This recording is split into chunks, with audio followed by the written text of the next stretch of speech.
Assalamu alaikum. In the name of Allah, the most gracious, the most merciful. I am Muhammad Yasin. This is virtual class of Pakistan International School, Daif. This class is for the students of grade 8. We are going to do unit 5 today, and this is our 40th video in this class. After today's lesson, we shall be able to understand the poem given in chapter 5, that is daffodils. We shall be able to understand the correct meaning and pronunciation of new words. We shall do some exercises and we shall try to get some idea of tenses also. Dear students, let us start from the tenses. We have done some tenses before also. Let us see tenses. When we say tenses, what comes in our mind, it comes present, past, future. Tenses are that in fact tell us about the time of the action, when the action was occurred, happened. And action can happen in present, in past, and in future. That is why they are divided into three parts: present, past, future. These are main three tenses, and each tense is divided into subcategories. For example, if there is present, it can be present simple, it can be continuous, it can be perfect, it can be perfect continuous. We can see here they have become 12. For example, what was there? First it was present, past, future. Present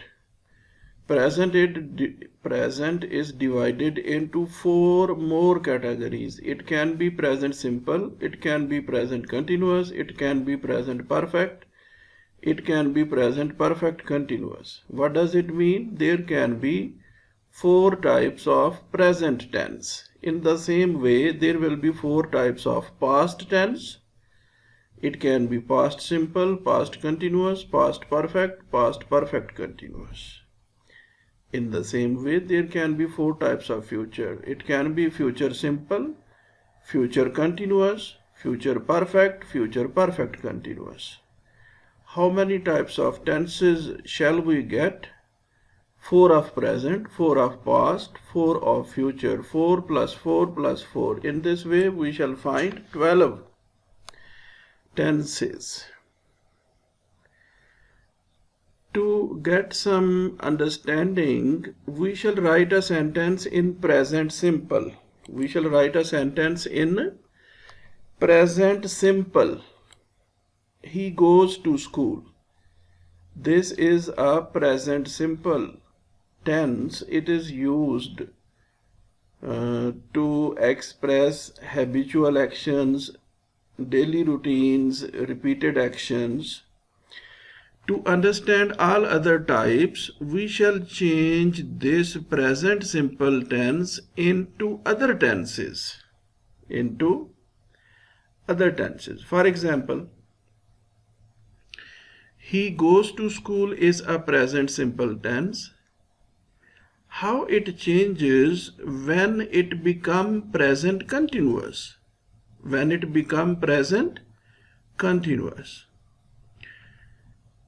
As I told you, present simple express repeated actions. He goes to school means he goes to school every day. He repeats this action. Present continuous. Continuous means which continues, which has not stopped. If we change this present simple tense into present continuous, it will become he is going to school. He is going to school. Perfect means completed. If the action is completed, then it will become he has gone to school.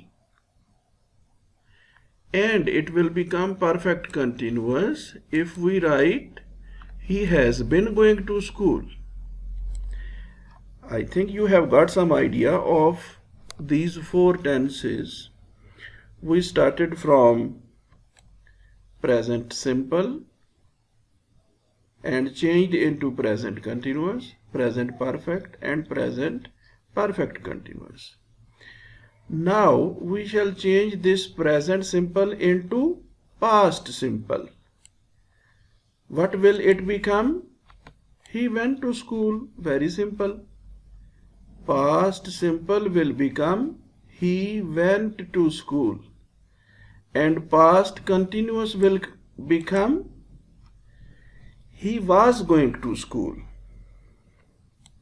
Past perfect will become he had gone to school. What was here? He has gone to school.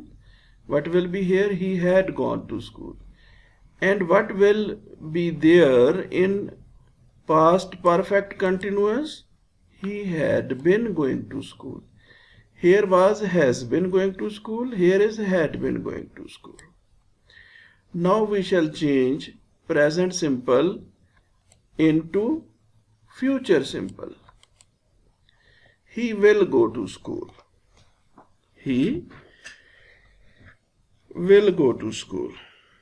And if we want to change it into future continuous, it will become he will be going to school. If we want to change it into future perfect, it will become he will have gone to school. If we want to change it into future perfect continuous, it will become he will have been going to school. Dear students, I think you have got some idea.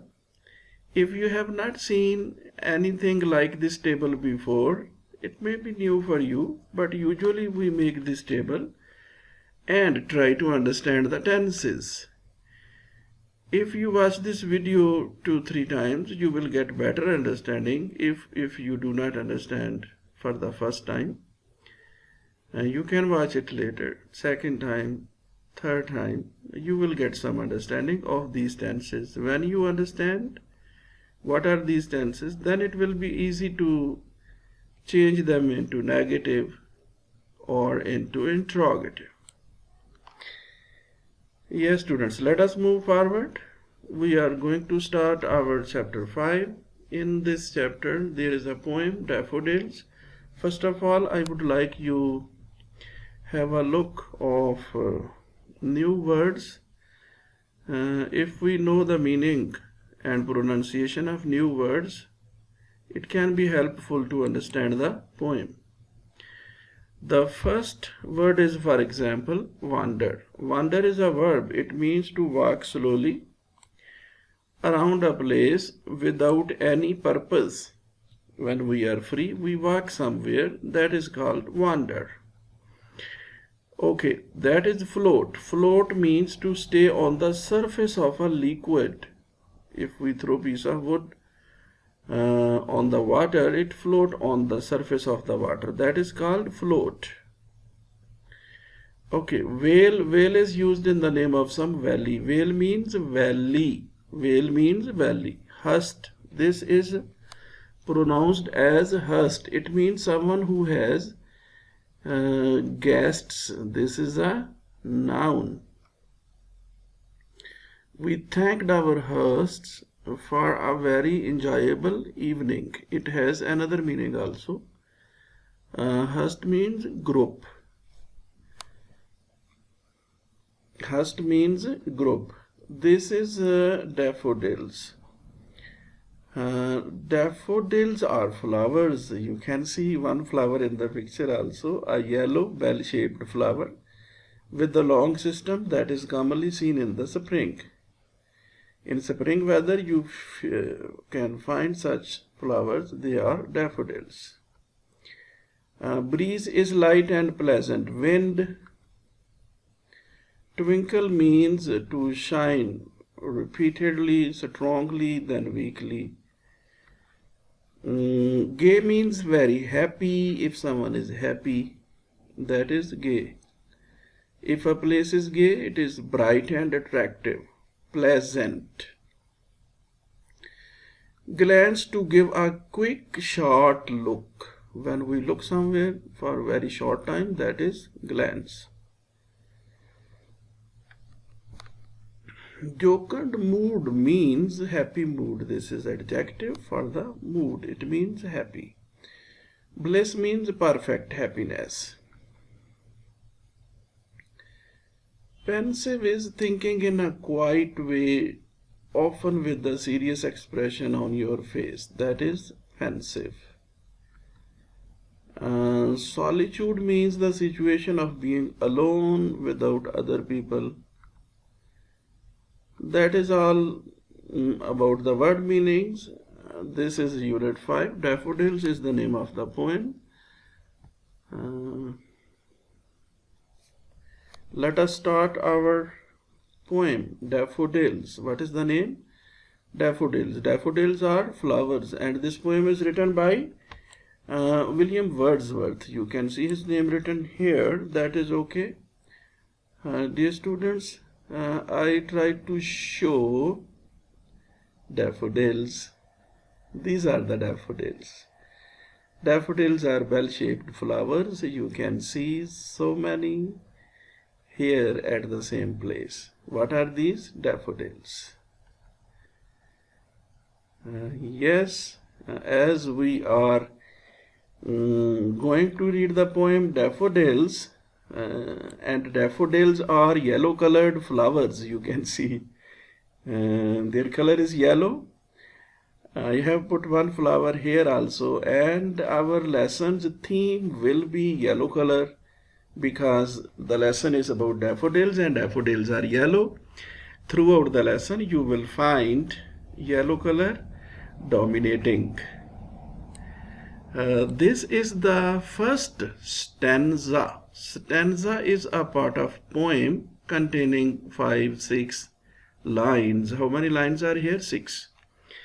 These are first 6 verses of this poem. This is a stanza.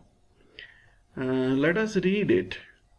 I wandered lonely as a cloud. Wander, to move here and there without any purpose. I wandered lonely as a cloud. Cloud you can see in the sky. You will see the clouds moving from one place to another. The writer is saying he was wandering just like moving clouds in the sky. That floats on high over vales and hills. Vales, you know, valleys and hills. When all at once I saw a crowd. He is saying when he was wandering, he saw a crowd, a host of golden daffodils. Host means group also. A group of daffodils. He is saying when he was wandering, just like clouds in the sky, he saw a crowd of daffodils, group of daffodils. Beside the lake, they were grown on the side of the lake, beneath the tree, under the trees, fluttering and dancing. Dear students, if you have seen waving flag, flag is waving, the piece of cloth of the flag is waving, it will produce some sound that is called fluttering and dancing in the breeze. Breeze is pleasant wind. Dear students, in your paper examination, you will be said to paraphrase the stanza. We have read the stanza. I'll show you once again. This is your first stanza of the poem. Is that okay? We read the stanza, we know the meaning of the words, and we can understand what the writer is saying in this stanza. In our examination, we shall be said to paraphrase. What is paraphrase?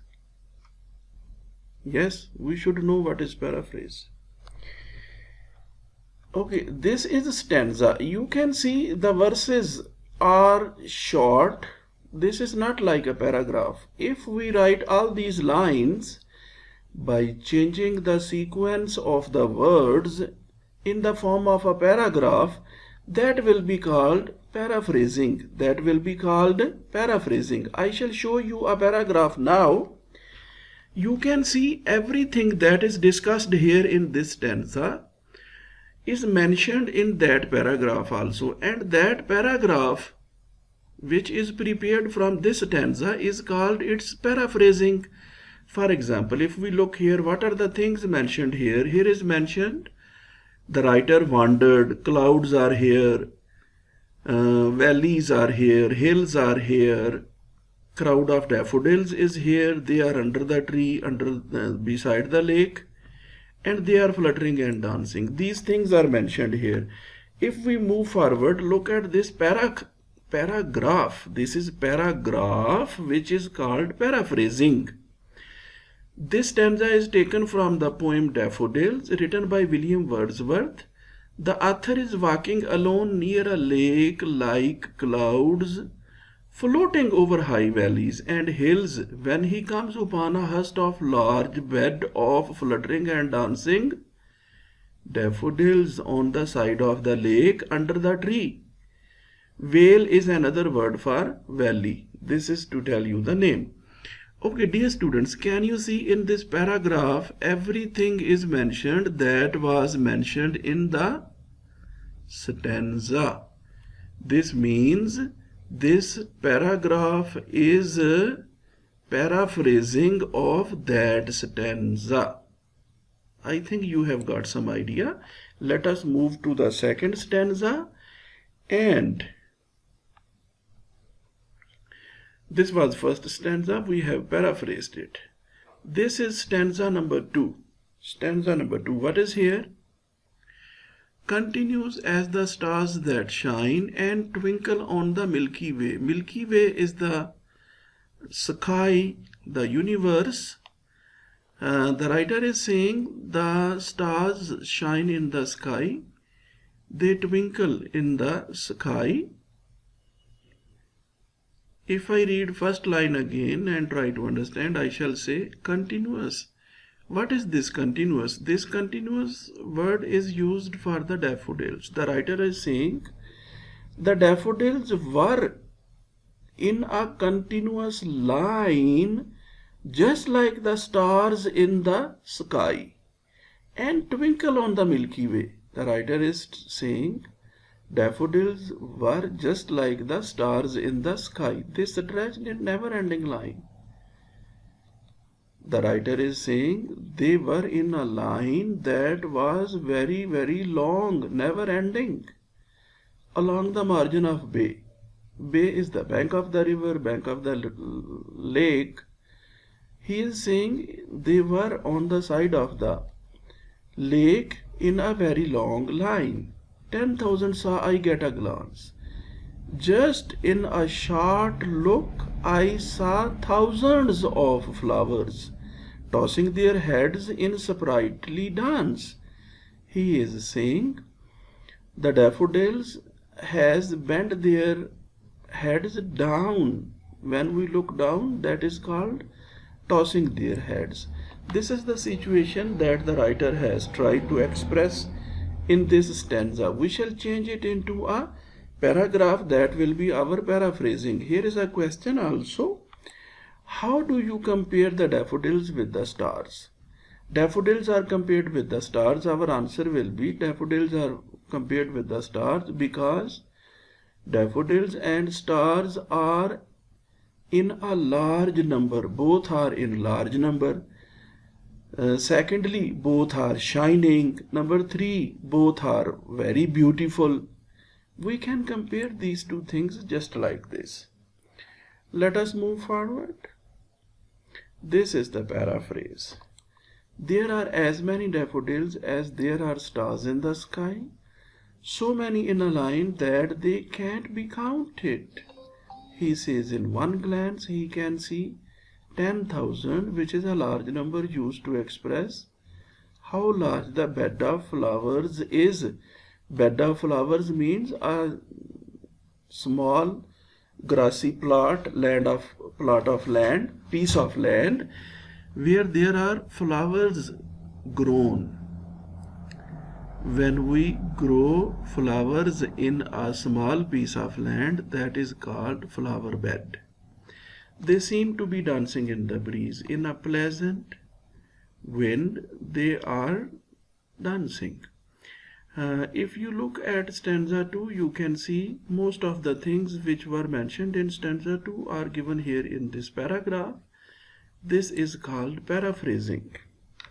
Let us move to the next. This is third stanza. Here we can see the waves beside them danced. He is saying in the lake, in the water, there were waves, and waves were dancing also, but they outdid the sparkling waves in glee.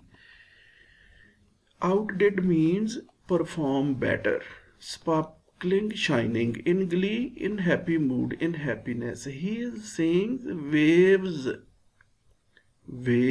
in the lake were also dancing, but the daffodils were performing very, very well. A poet could not but be gay. He is saying the poet, the person who is watching this scene, can do nothing but become very happy in such a jocund company, in such an environment in which everything is looking very happy and pleasant. What does these 4 lines means? These 4 lines means the writer is saying the situation, the place where he is standing. He can see waves are dancing also, but the daffodils are doing better than waves, and the whole environment is very happy, and he is very happy also. I gazed and gazed, but little thought what wealth the show to me had brought. He is saying, I looked at the daffodils continuously, and I could not think what a wealth he has got by this scene.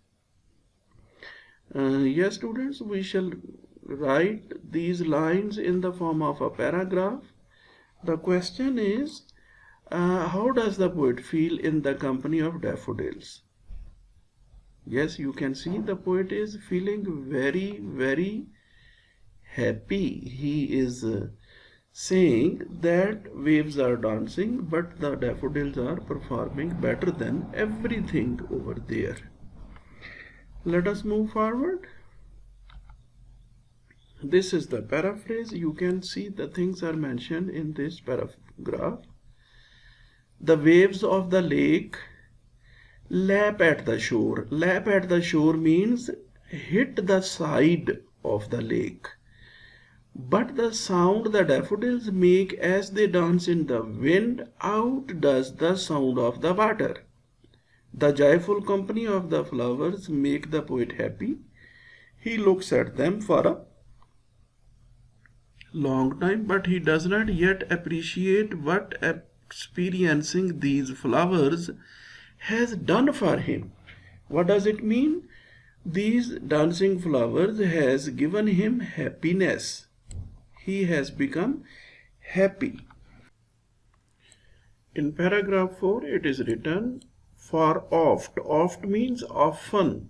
Dear students, this is Old English. This poem is written in Old English about 300 years ago. You can see William Wordsworth lived about 200-300 years ago. This is Old English. You will find some words which are not used today. For oft. Oft means often. For oft when on my couch. Couch is a sofa bed. We can use it as a chair, as a sofa, and we can change it into a bed also. For oft when on my couch I lie, in vacant or in pensive mood. Vacant means when I am free.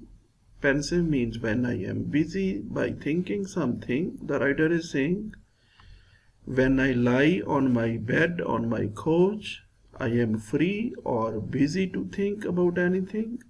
They flash upon that inward eye. What does it mean? They come in my imagination. Daffodils come in my imagination. When I sleep, they come in my dream.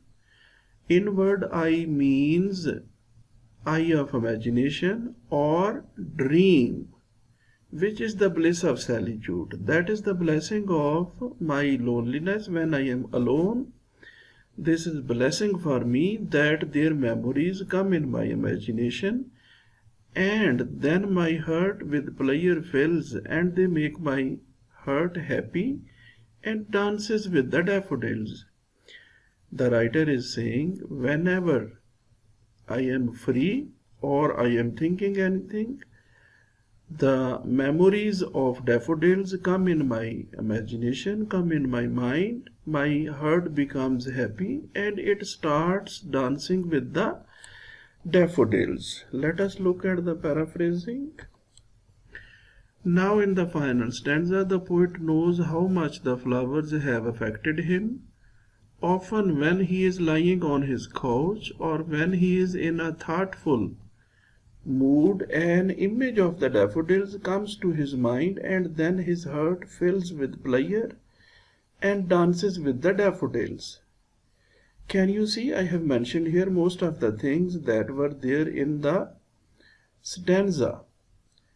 Dear students, when you paraphrase, just like our first stanza, first of all you will write, this stanza is taken from the poem. You will write the name of the poem, and then you will mention who has written this poem, and after that you will write the stanza in the form of a paragraph. That is paraphrasing. This is paragraph that we have paraphrased. This is the theme of the poem. We can get some idea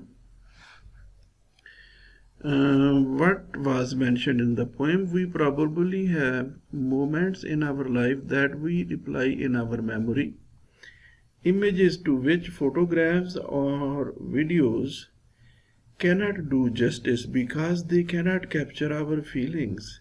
In this poem, William Wordsworth captures both the images and feelings concerned to a special moment in his life. The poem is a tribute to nature and its manifestation in all its glory. It beautifully presents before us not only the attractive and exciting beauty of nature, but also the purifying and enduring, enduring means pleasing impact of it on human beings. Yes, students. This is the theme of the poem, what the writer has tried to do while writing this poem. This is the theme of the poem. This is the glossary. It is important to memorize the meaning of these words. Fluttering. Fluttering means moving in the air, flying in the air, just like a flag. Glee is joy, happiness. Hust means in large number, a group. There is a host, in fact, which we mentioned in the meaning section. There, that was host. Host means who has some guest. There is a difference between the pronunciation of these two words. I am sorry, there I think I pronounced it as hust, but that was not hust. Host and hust both have same spellings. Try to understand. H-O-S-T, host, H-O-S-T, hust. When it is H-O-S-T, host, it means the person who has guests. When it is H-O-S-T, hust, it means in a large number. I think you will remember it now. Hust and host have same spellings but different pronunciation. When it is pronounced as host, it means a person who has guests. When it is pronounced as hust, it means in a large number. Jocund means happy. This is adjective. Twinkle means shine. This is oral activity. Form groups and discuss the following: what you have understood and what you think is the message in the poem. You can discuss it. The message in the poem is that nature is very beautiful. We enjoy when we see a lovely scene, the beauty of nature. Discuss various aspects of nature as described in the poem. Which aspects of nature are described in this poem? We can see the writer has described the lake, beautiful lake, water of which is still, but there are waves on the surface of the lake. Those waves are shining and dancing also. When the waves are moving, they look as if they are dancing. Work in pairs to prepare a presentation on the topic of daffodils. In your presentation, read Wordsworth's poem aloud to the class and explain your feelings. Yes, students, you are said to work in pairs. Pair means two students. You are said to make pairs and prepare a short presentation to present in the front of the class and tell the whole class about the flowers daffodils. We can do this practice when we are there in the class. But you should know what is given here, what are we said to do. In your homework, you will read the poem 3-4 times to develop a better understanding of the poem. And you will find some words difficult to understand. You will look all those words in your dictionary. After that, you will write paraphrasing of all stanzas in your notebook. This video slides will help you write paraphrases of all stanzas in your notebook. That is all from our today's lesson. See you later in a new lesson. Goodbye.